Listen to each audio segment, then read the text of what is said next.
The Olympic Peninsula is a place where the light goes to die and the rain never truly stops. It is a cathedral of damp hemlock and suffocating moss that stretches for nearly 1,000,000 acres across the northwest corner of Washington state. People think they understand the wilderness because they have seen it through a windshield or a high-definition camera lens, but the Sol Duc River Valley is something else entirely. It is a maze of glacial runoff and fallen timber that has stood since the world was cold and silent. On the afternoon of April 6, 2017, the forest took something back. It was not a violent struggle or a loud cry for help that alerted the world to the disappearance of Jacob Gray. It was a vanishing so quiet and so absolute that the only sound left was the rushing of the white water against the gray stones. Jacob was 22 years old, a young man with the kind of restless energy that drives a person to test their limits against the mapless void. But in these woods, your limits are measured by how long it takes for the shadows to notice you. A park ranger patrolling the Sol Duc Road found the bicycle leaning against a guardrail near milepost 6.3. It looked like someone had just stepped away for a moment to tie a shoe or perhaps admire the way the mist clung to the canopy. But the bicycle was not empty. It was loaded with a trailer packed with the heavy essentials for a long, lonely journey. A tent, a sleeping bag, a camp stove, and a collection of survival gear were all there slowly soaking up the drizzling rain.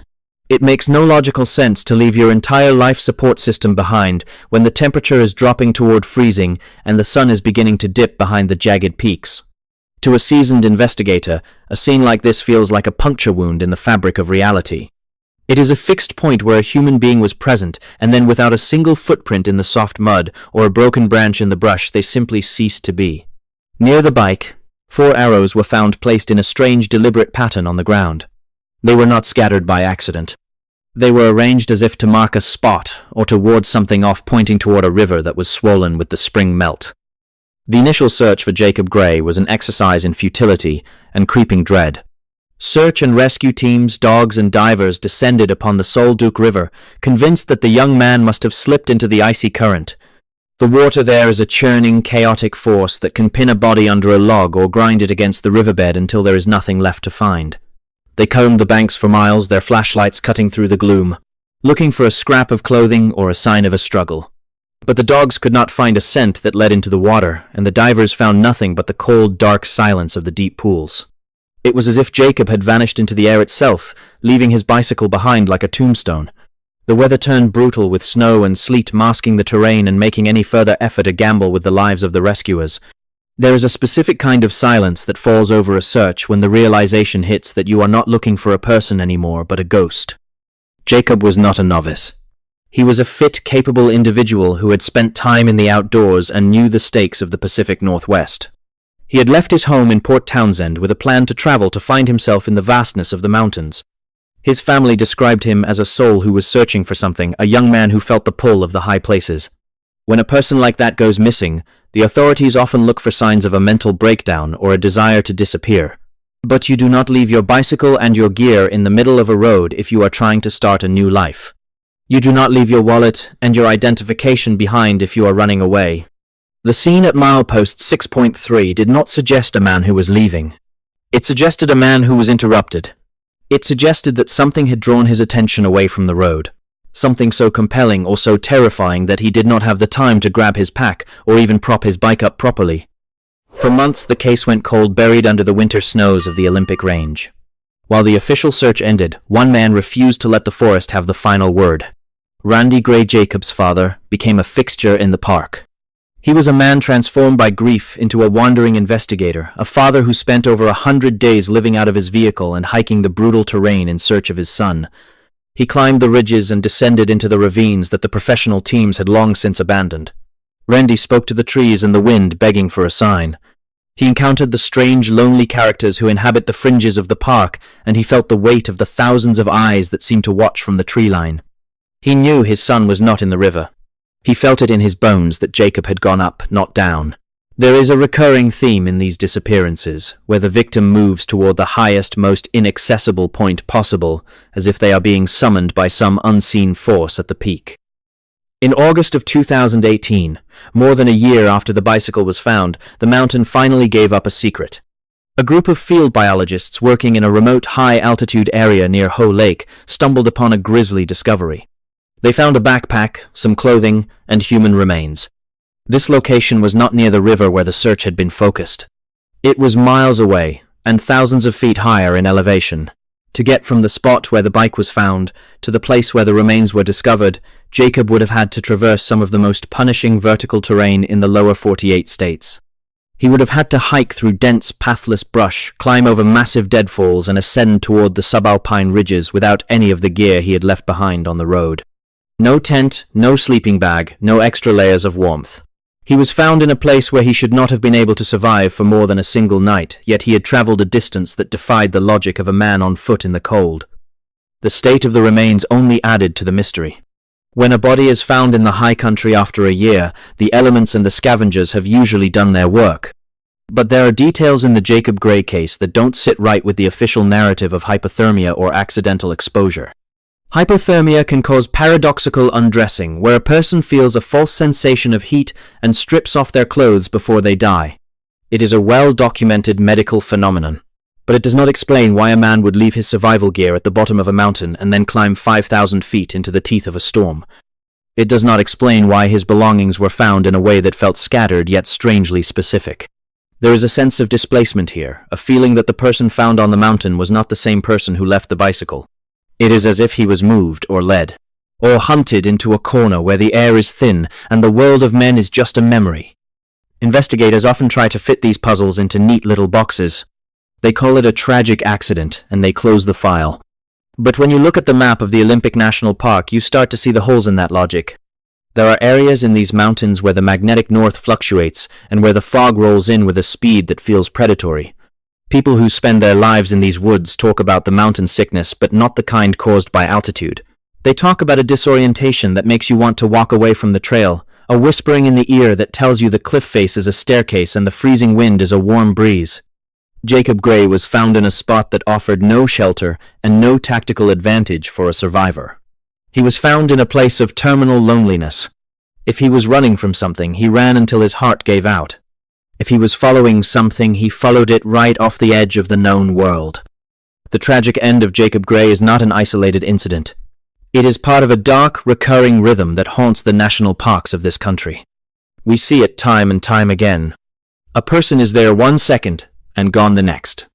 Their gear is found in one place, and their body is found miles away in a location that seems physically impossible for them to have reached.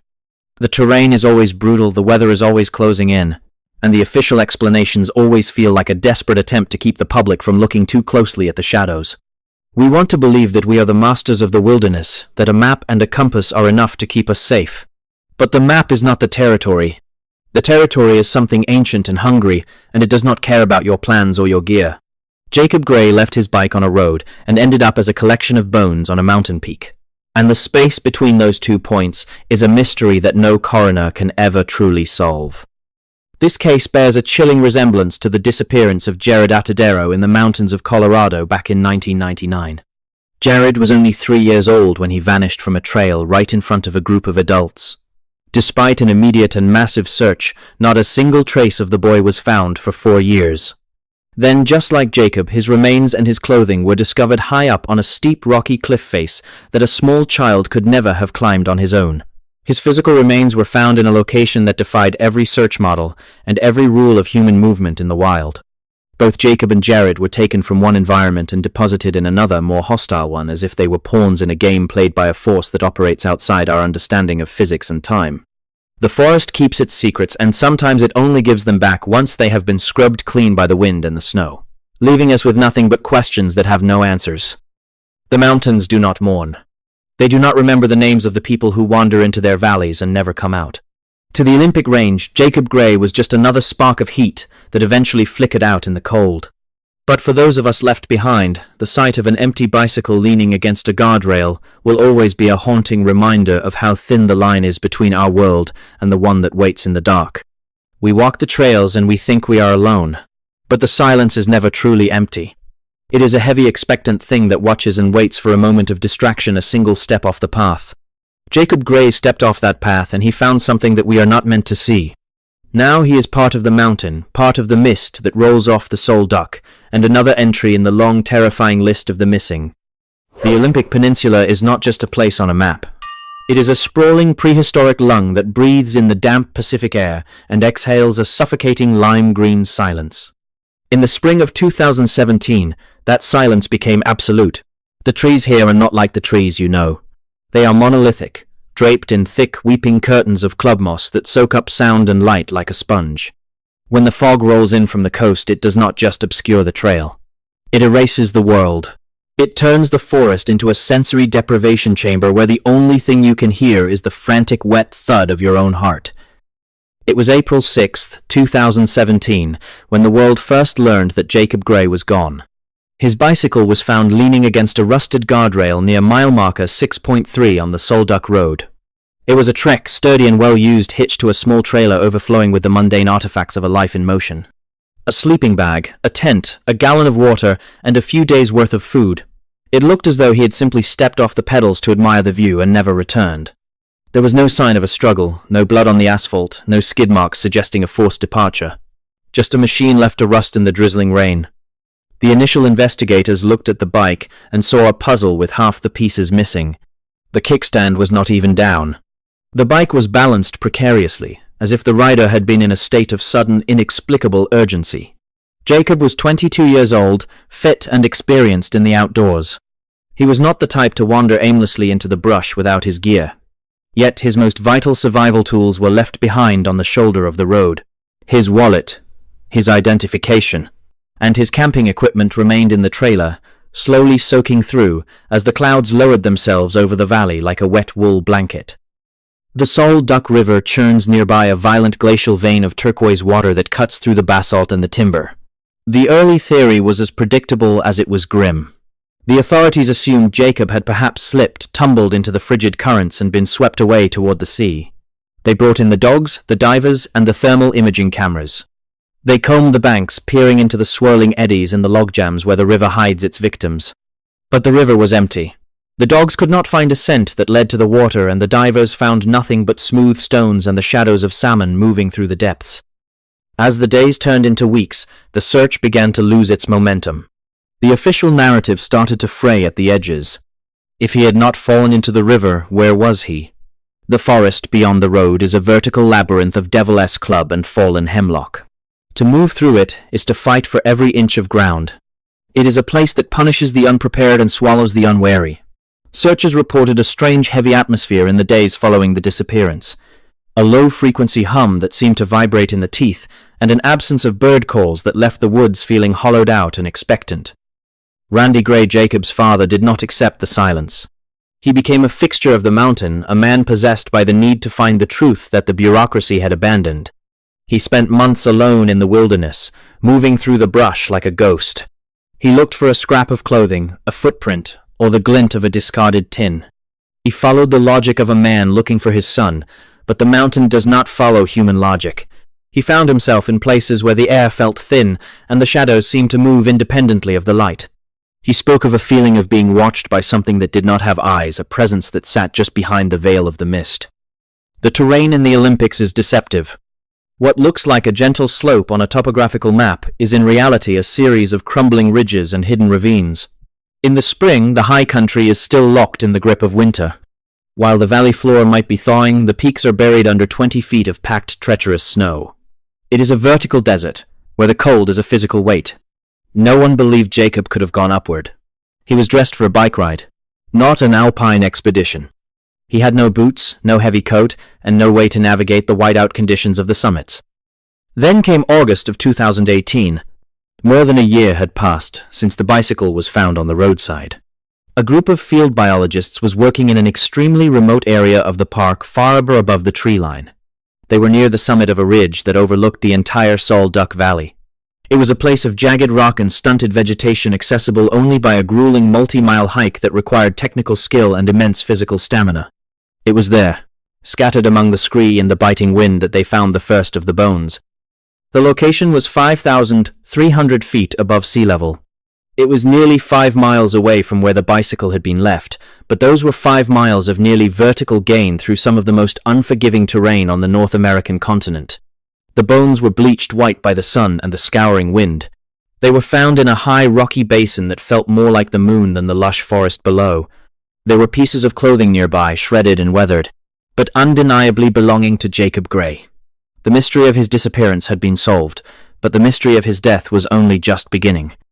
The coroner and the investigators were at a loss. How does a young man in thin clothing without gear travel 5 miles uphill through deep snow and dense brush to die on a mountain peak?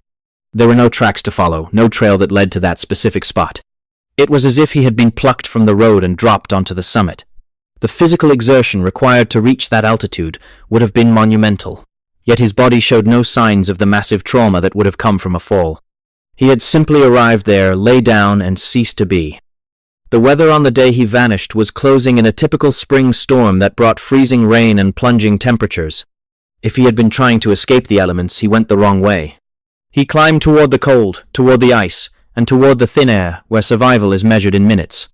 It defies every survival instinct we possess. When we are cold, we seek the valley.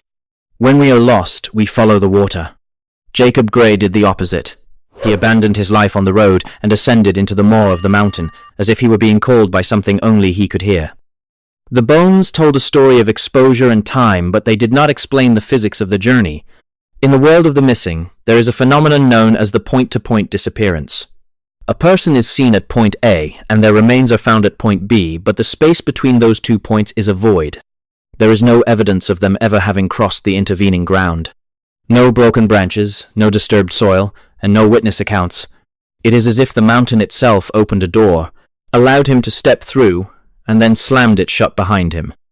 The official explanation will tell you that Jacob suffered from paradoxical undressing or terminal burrowing, the strange behaviors associated with late-stage hypothermia. They will say he became disoriented and wandered upward in a state of delirium. But delirium does not grant a man the strength to scale a mountain in a snowstorm without boots.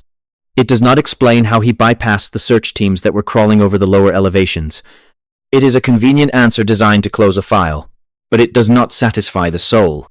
It leaves a bitter taste in the mouth of anyone who has actually stood in those woods and felt the ancient hungry weight of the silence. We want to believe that we are the masters of the wilderness, that a map and a compass are enough to keep us safe. But the map is not the territory. The territory is something ancient and hungry, and it does not care about your plans or your gear. Jacob Gray left his bike on a road and ended up as a collection of bones on a mountain peak, and the space between those 2 points is a mystery that no coroner can ever truly solve. The distance is not just measured in miles, but in a fundamental shift in reality that we are not equipped to understand. This case bears a chilling resemblance to the disappearance of Jared Atadero in the mountains of Colorado back in 1999. Jared was only 3 years old when he vanished from a trail right in front of a group of adults.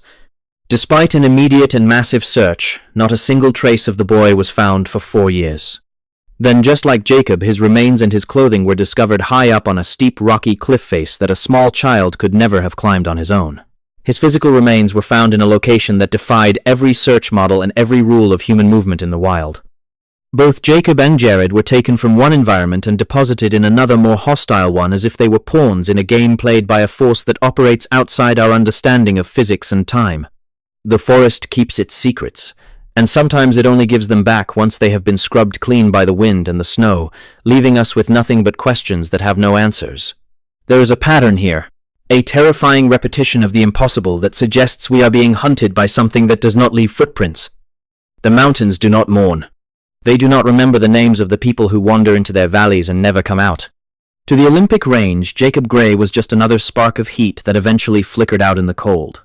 But for those of us left behind, the sight of an empty bicycle leaning against a guardrail will always be a haunting reminder of how thin the line is between our world and the one that waits in the dark. We walk the trails and we think we are alone, but the silence is never truly empty. It is a heavy, expectant thing that watches and waits for a moment of distraction, a single step off the path. Jacob Gray stepped off that path and he found something that we are not meant to see. Now he is part of the mountain, part of the mist that rolls off the Sol Duc, and another entry in the long, terrifying list of the missing. We are left to wonder what he saw in those final moments, and what force compelled him to climb toward the sky until his heart finally gave out. The same pattern emerged in the case of Danny Philippidis, the firefighter who went missing from a ski resort in New York and turned up 6 days later in California, still wearing his ski gear and unable to explain how he had crossed the country. There is a distortion in the way people move across the landscape in these cases, a rupture in the fabric of the ordinary. Whether it is a 3-year-old on a cliff or a young man on a peak, the wilderness seems to be a place where the laws of the world are suspended and the price of entry is often your life. We return to the cities and the lights, trying to forget the cold breath of the forest on our necks. We tell ourselves that there are logical explanations for everything, that the missing are just victims of bad luck and bad weather. But deep down in the quiet hours of the night, we know better. We know that there are places where the shadows have teeth and where a bicycle on a roadside is just the beginning of a story that has no happy ending. The mountains are waiting, and they are never truly finished with us.